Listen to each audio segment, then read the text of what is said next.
آپ نے سب نے جمعے کی نماز کے بعد نکل کے مظاہرہ کرنا ہے پرامن طریقے سے، ہمیشہ پرامن رہو، کیونکہ ہمارا ملک ہے، تاکہ پیغام جائے کہ پاکستان وہ قوم ہے جو اسلام کے نام پہ بنی تھی۔ اور ہمیں تکلیف ہوئی ہے کہ یہ وہاں کی پولیس نے اجازت دی کہ جناب آپ قرآن شریف کو جلا دیں اور آزادی رائے کے مطابق۔ بیٹے کی آمدنی، بیٹے کا جو گھر ہے حسن شریف کا، جو اس نے بیچا ملک ریاض کو، اس کی قیمت تقریباً 45 ملین پاؤنڈز، جو تقریباً 17-18 ارب روپیہ بنتا ہے۔ تو وہ کدھر سے پیسہ آیا تو یہ کوئی نہیں بتا سکتا۔ بیٹے یہاں سے باہر بھاگ گئے کیونکہ وہ بتا نہیں سکتے تھے۔ اسی طرح جو سر محل آصف زرداری نے خریدا وہ بھی یہاں سے پیسہ باہر گیا، حدیبہ پیپر مل وہ بھی پیسہ باہر، تو یہ سب اکٹھے ہو گئے اور سارے اکٹھے ہو کے بندر بانٹ پاکستان کیا کہ اچھا سندھ اس کو دے دیں گے، کراچی فلانے کو دے دیں گے، سینٹرل پنجاب کوئی اور آ جائے گا، پھر نئی پارٹی جو بنی ہے اس کو بھی کوئی سیٹیں مل جائیں گی، فضل الرحمان کو ادھر پختونخوا میں دے دیں گے، اور بس یہ کھچڑی پک جائے گی۔ تو یہ ساری بندر بانٹ دبئی کے اندر ہو رہی تھی کہ جس طرح کہ کوئی سودا نہیں ہو رہا ہوتا کسی کے اوپر، یہ سودا ہو رہا تھا پاکستان کا۔ انہوں نے پلان بنائے ہوئے مجھے جیل میں ڈالنے کا۔ تو میں یہ چاہتا ہوں کہ پہلے آپ سمجھ جائیں کہ یہ کون سے کیسز ہیں، جن کیسز کے اندر میں صرف آپ کو 7 کیسز بتاتا ہوں جنہوں میں یہ جیل میں مجھے ڈالنے کی کوشش کر رہے ہیں، تاکہ آپ سب کو پتہ چل جائے۔ اور وہ میں اس لیے چاہتا ہوں کیونکہ میڈیا تو سارا کنٹرولڈ ہے، تو انہوں نے تو وہ ایک دم میڈیا میں پکڑنا ہے اور شور مچا دینا ہے کہ جی عمران کی چوری پکڑی گئی۔ وکیل کا قتل ہوتا ہے 10:30 بجے، 11:30 بجے پولیس میں رپورٹ ہوتا ہے۔ 2:22 میں شہباز شریف کا جو مشیر ہوتا ہے وہ سٹیٹمنٹ دیتا ہے کہ عمران خان نے اس وکیل کو قتل کیا۔ اب یہ سمجھے کہ صرف قتل میں 10:30 سے اور 2 بجے کے اندر وہ فیصلہ کر لیتے ہیں کہ عمران خان نے قتل کیا۔ اس کے بعد کیا ہوتا ہے؟ اس کے بیٹے کو اٹھا کے لے جاتی ہے پولیس۔ اس بیٹے کو 12 گھنٹے سے زیادہ پولیس اپنے پاس رکھتی ہے۔ اگلے دن کی دوپہر کو وہ کہتا ہے کہ جی عمران خان اس قتل میں ملوث تھا۔ لیکن پھر کیا ہوتا ہے؟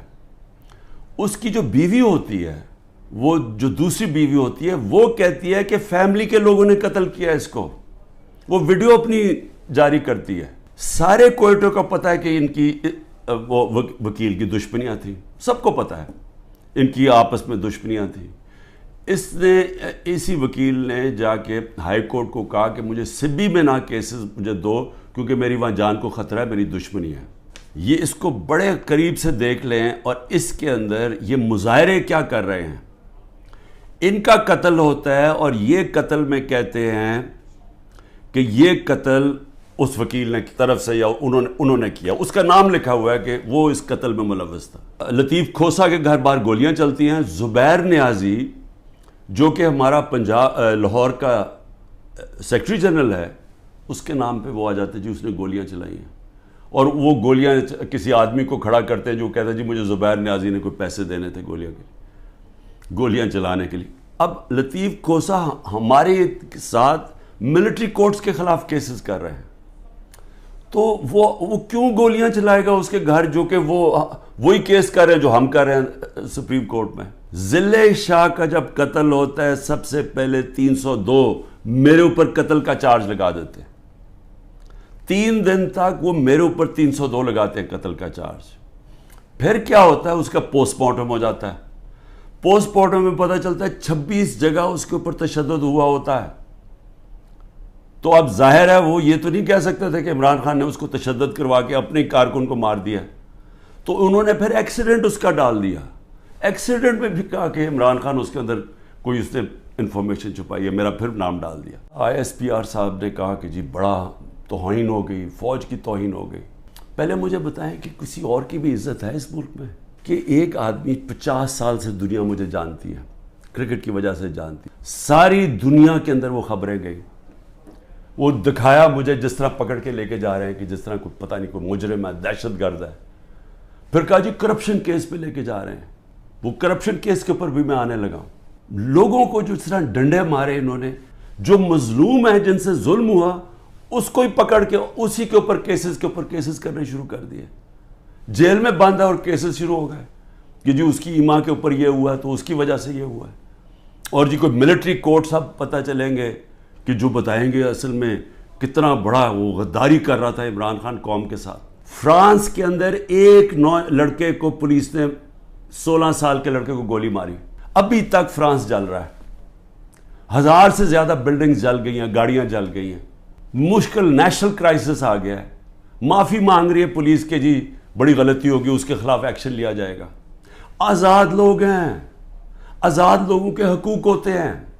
لوگ نکلیں اپنی آزادی کے لیے کہ کیسے جرأت پڑی پولیس کو گولی مارنے کی. یہاں 16 لوگوں کا آج تک ٹی وی پہ نام ہی نہیں لیا جا رہا. سب نہتے تھے. ابھی مجھے ملنے آئے ان کے 2 بچے, ایک چھوٹے بچے جس کے باپ کو گولی مار دی. وہ دبئی سے کام کر رہے, وہ ایسے ہی مظاہرے کے اندر کھڑا ہوا تھا, گولی چلا دی وہاں. مجھے لوگوں نے کہا عمران صاحب آپ نے تو بڑی غلطی کی اپنی گورنمنٹس کرا کے, گورنمنٹس ڈیزالو کر کے. میں نے اپنی گورنمنٹس ڈیزالو آئین کے مطابق کی تھی. میں اپنے سمجھتا تھا کہ ہمارے ملک میں ہمارے سارے وکلا, ہمارے سارے ججز آئین کے ساتھ کھڑے ہو جائیں گے. اب گورنمنٹ کہتی ہے کہ جی اگر ملٹری کورٹس اگر اس نے خلاف فیصلہ کیا سپریم کورٹ نے, تو ہم سپریم کورٹ کے فیصلے نہیں مانیں گے. بشرا بیگم کے اوپر کیس ڈال دیے. کیا ہے جی کہ وہ کبھی گاؤں میں گئی بھی نہیں ہے. اس کے گاؤں میں جی 20 سال کے بعد ایک جگہ سڑک بن گئی. اینٹی کرپشن کا کیس اس پہ کر دیا. میری چھوٹی بہن عظمیٰ, اس کے اوپر اینٹی کرپشن مجھے بیچ میں ڈال دیا کہ جی میں جب پرائم منسٹر تھا میں نے اس کو بڑی سستی کوئی زمین دلوا دی ہے یا لوگوں سے قبضہ کر کے. ان کو اتنا نہیں پتا کہ وہ چیک سے اس نے پیسے دیے. اس نے پہلا چیک کس دن دیا؟ 25 اپریل 2022 کو. عمران خان پرائم منسٹر نہیں تھا, تو 25 اپریل کو ایک چیک ہے وہ اب, اور دوسرا چیک دیا ہے 2 جون کو. اور کتنے کے چیک ہیں؟ 6 کروڑ روپے کے. تو اس نے چیک کے سے پیمنٹ کی ہے. القادر یونیورسٹی جو چیریٹیبل ٹرسٹ ہے, مفت تعلیم اس طبقے کو دی جا رہی ہے جو بچے کبھی یونیورسٹی تعلیم نہیں لے سکتے, مفت تعلیم ان کو مل رہی ہے وہاں. یہ کہہ رہے ہیں کہ میں نے القادر کی وجہ سے کوئی فیور کروا دیا. یہاں یونینمس فیصلہ, وہاں لا منسٹر بیٹھے ہیں, وہاں کیبنٹ سیکرٹری بیٹھا ہے, وہاں ادھر فائنانس منسٹر بیٹھے ہیں, وہ سب نے فیصلہ کیا. القادر کے ٹرسٹ میں لکھا ہوا ہے کہ 1 روپیہ نہیں مل سکتا ٹرسٹیز کو, جس میں عمران خان اور بشرا بیگم ہیں. جس طرح نمل یونیورسٹی کے ہمیں کوئی پیسہ نہیں مل سکتا, جس طرح شوکت خان ہمیں نہیں مل سکتا. یہ چیریٹیبل ٹرسٹ ہے.